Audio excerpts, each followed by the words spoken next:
আজকের ভিডিওতে বলবো বর্তমান যুগে একদিকে চলছে আত্মকেন্দ্রিক মানুষের শোষণের নতুন নতুন কায়দা, আর অন্যদিকে চলছে শোষিত নিপীড়িত মানুষের বিপ্লবের অগ্নিশিখা।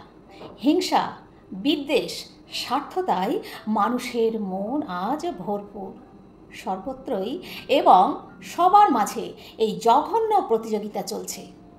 এই পরিস্থিতিতে মানুষ এখন দিশেহারা, কিংকর্তব্য বিমূঢ় হয়ে পড়েছে। সত্যি কথা হলো এটাই, আমার, আপনার, সবার ক্ষেত্রে মানবিকতা, মনুষ্যত্ব বা যা যা মানুষের উচ্চ প্রবৃত্তি থাকা দরকার তা আজ আর নেই। আজ মানব সমাজ জ্ঞানে, বিজ্ঞানে, প্রযুক্তিবিদ্যায়, কাব্যে, দর্শনে, ভাস্কর্যে, চিকিৎসায়, সর্বক্ষেত্রে সব দিক থেকেই অনেক অনেক উচ্চ স্থানে পৌঁছে গেছে। তবুও বলতে হয়, বিশ্বের চলন যেন মরণ ও মারণমুখী হয়ে দাঁড়াচ্ছে যত দিন এগোচ্ছে। লক্ষ্য করে দেখবেন, সমাজ, পরিবেশে, এমনকি পরিবারেও কেউ কাউকে আর সাহায্য করে না।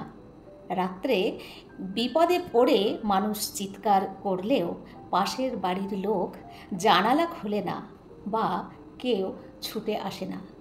হাজার লোকের সামনে, প্ল্যাটফর্মে, বাসে কেউ কাউকে খুন করছে দেখলেও কথা বলে না।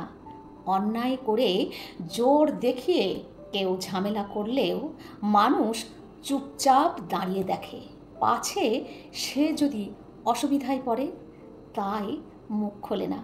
আসলে এখন প্রত্যেকটি মানুষই নিজের সমস্যায় এতখানি জর্জরিত হয়ে থাকে, তাই নতুন করে অন্যের বিপদে সাড়া দিতে ভয় পায় বা এড়িয়ে চলে। কিন্তু আমরা সেই ছোট থেকে জেনে আসছি, নিউটনের তৃতীয় সূত্র অনুযায়ী প্রতিটি ক্রিয়ারই বিপরীত প্রতিক্রিয়া আছে। তাই বলা যেতেই পারে, অন্যের সাথে যেমন ব্যবহার করা হবে সমবিপরীত প্রতিক্রিয়া সেও তেমনই ফিরে পাবে। একটি ক্রিয়া করলেই তার প্রতিক্রিয়া হবেই, এটাই বিশ্ব নিয়ম। মানুষের কাছ থেকে ভালোবাসা, ভালো ব্যবহার, সম্মান, শ্রদ্ধা, স্নেহ, মমতা যাই বলুন না কেন, পেতে হলে সেগুলি মানুষকে আগে দিতে হয়। এর জন্য প্রচুর ধৈর্য ও সহিষ্ণুতা দরকার। তাই বলবো, প্রকৃতির রাজ্যে আমাদের প্রত্যেককে নিজেকে নিজের বিচার করা খুব প্রয়োজন। শান্তিতে বা শাস্তিতে নিজেকে আগে শাসন করা উচিত। কিন্তু বাস্তবে আমরা তার উল্টো চলনেই চলতে থাকি। তাই অক্ষরে অক্ষরে তার ফলটাও আমরা পেয়ে যাই।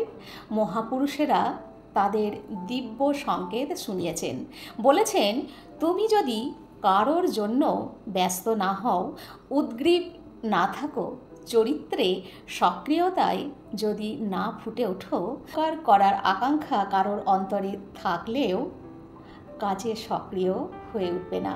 তাই বলবো, যে যেভাবে পারবেন মানুষকে সহযোগিতা করুন। ভিডিওটি কেমন লাগলো কমেন্ট করতে ভুলবেন না।